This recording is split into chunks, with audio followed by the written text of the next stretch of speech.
Heads row 5, and Bastianini there in 5th. Marc Marquez, a Grand Prix home hero. Valentino Rossi, multiple-time race winner here in Mugello. He starts from the head, and Alex Marquez, a former Moto 2 winner here back in 2019. It's like it's already over for him, but we will go racing.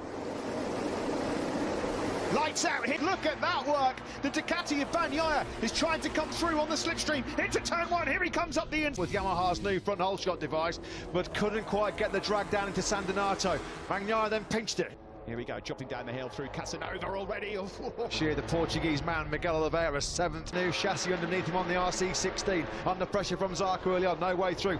Mir up the inside. A couple of places as well, remember, he's got to try and make use of that sometime big moment on the rear end there for Zarco. And that would have just fired him out of the seat. Early warning for Zarco. He gathered it all back up. Lap 1 then about to be chalked off here. He's been bullied. He's been passed by Rins. He's been passed by Aleix Espargaro, and he's now just one place ahead of Morbidelli. Marc Marquez then crashes out. He's perfectly okay, but he goes down. Frank in Le Mans early on, our SRT, but no point scoring possibility now, you think, for Morbidelli. He's down! Bagnaia has gone down! Bagnaia has blown it in Mugello, head in hands, a second-hand distance and out on lap 2. The first mistake we've seen from Pecco Bagnaia or Zarco. It's France versus France here now in Italy. Soul-destroying crash that for Quattro in 2nd place. He's down at our kilometres an hour. Zarco leads with the slipstream. He fires in the fastest lap of the race as well, 46. Nakagami getting aggressive then. He's made up another place. He's through on Pirro, but Pirro bites back. Here comes the battle then of trying to get back through. Catch your breath in Mugello. Bastianini out before the start of the race. Marquez, the race pace over the full distance to keep Fabio Quattararo behind him. That's brilliant. There was not a lot of room and get his head down and break away from Zarco. Yeah, Zarco, it looked like he might have found something in morning warm-up. Away on the Red Bull KTM there in 3rd, ahead of Miller, Rins, Mir, Aleix Espargaro and Brad Binder, who to fight back in the latter stages. Further down the order, Nakagami 10th ahead of Pol Espargaro, despite the fact that a few riders have crashed up ahead of him. Yeah, and Valentino Rossi, a humbling home Grand Prix so far. 2 times, and Mir splits away on that Ducati, and Zarco again with the slipstream and nudging one over 300. Yeah, the turbulence of the move made by Zarco really unsettled Quattro, but he strikes back into 3. That's fantastic to bite straight back in the first few sectors. That's what he has to do, Steve, isn't it? He has to make those moves to exploit the strengths of the Yamaha. It's agile, it's got the agility, the manoeuvrability to work. He's losing momentum, and you can quite clearly see it there, visibly. Yeah. So what happened then pre-race? An incident involving Johan Zarco and Enea Bastianini. He's on the curb. He was on the curb on the exit of Arrabbiata 1. Watch this as he's tipping it in. More margins for... Did the punishment fit the crime? On the warm-up, can you enlighten us at all? I didn't see it, guys, but the motor braking, you know. Okay, thank you very much for that. What a move that is from Joan Mir at turn 11 on his teammate. Remains in front. He goes up into 5th. Good stuff from the world champion. Blue on blue. That was brilliant. Problem is, head in hands for Pecco Bagnaia. He knows that was a golden chance that slipped through his grasp. As Steve said, how costly could that be in the final reckoning in this MotoGP World Championship? Because Fabio Quattararo trying to dish out the difference between the Ducatis and the Suzukis and Rins. Here going back past Joan Mir. When he was trying to get into his groove, Fabio Quattararo into the 46. The door was open and through he goes. That's great from Alex Rins. He had to do that, but the big problem he's got now. You need 4th, 5th, 6th, no problem.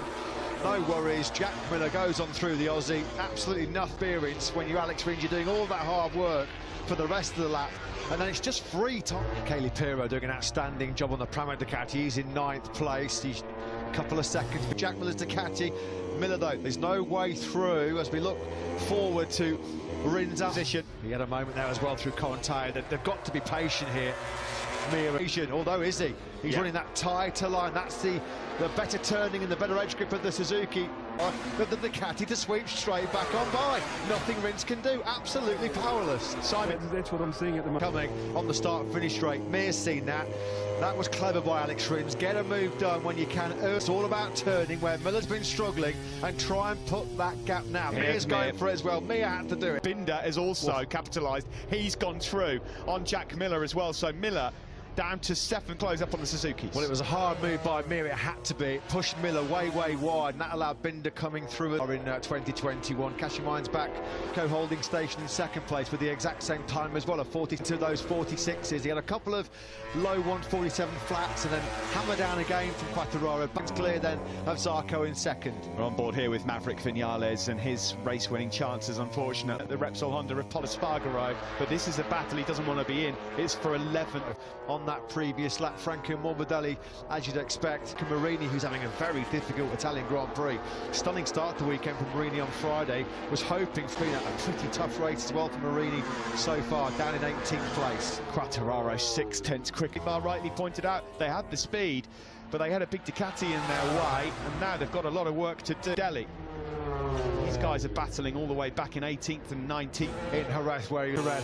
And he looks brilliant right now. He's over 2 seconds clear. As you can hear the wheel spin being generated there out of Bocchini corner.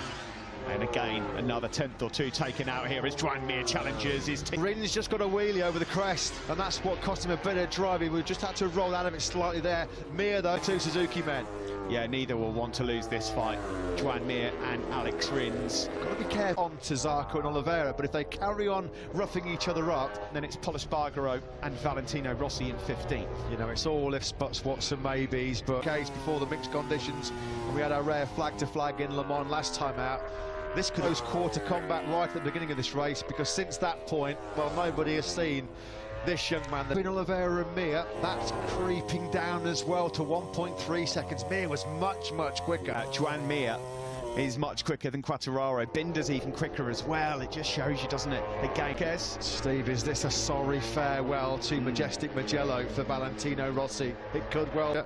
Yet again, it would be an 8th runner-up position for him in MotoGP, but clear track ahead of him. He's done consistent laps. Lovely. Oliveira lined that one up beautifully. That was great. He had to do that. The KTM moves up into 2nd, and now Joan Zarco is in real trouble.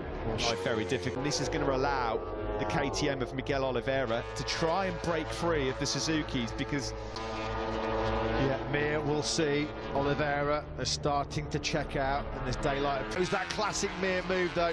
He's done that 2 or 3 times already in this race. Into turn 11, up the Oliveira for 2nd. He needs Alex Rins now to do something similar.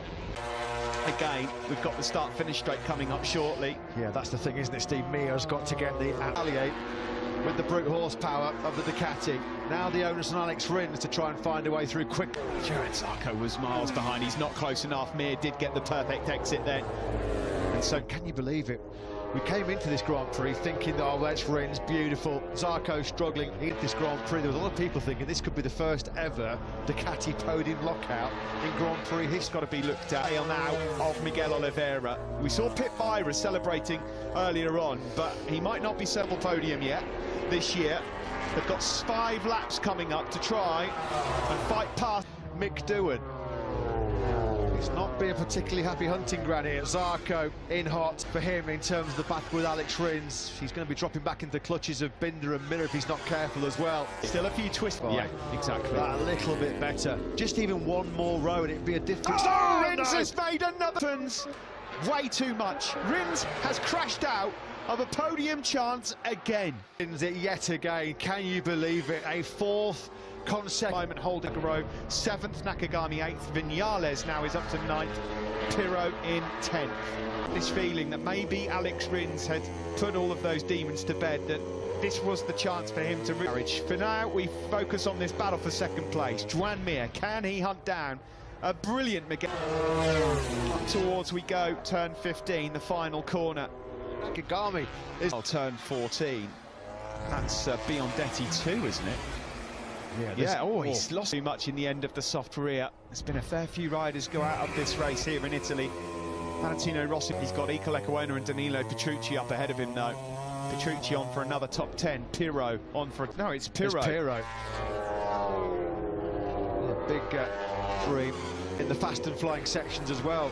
The KTM has never really had any kind of grip levels, edge grip can win here as well. That crash for Rins kind of galvanised him a little bit as well, so you see him in that fight. What can you say about Fabio Quartararo, though? He's been utterly flawless here today. He was back in 2008, that record looks like it's going to be beaten. There's been a pole jinx as well here in Mugello.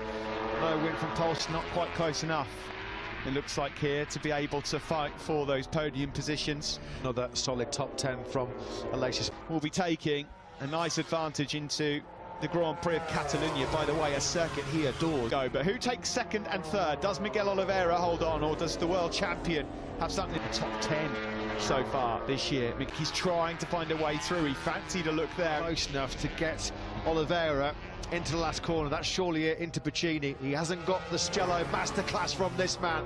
Absolutely fantastic. Fabio Quartararo, his first podium of the season. That one is for Jason de Pasquier. Third, Zarco fourth, Binder takes fifth, Miller sixth, ahead of Aleix Espargaro. Yamaha Garage, Tom, the close friend of Fabio Quartararo there, holding the Swiss national sticker on Fabio Quartararo's helmet, and the emotion will come flooding out now.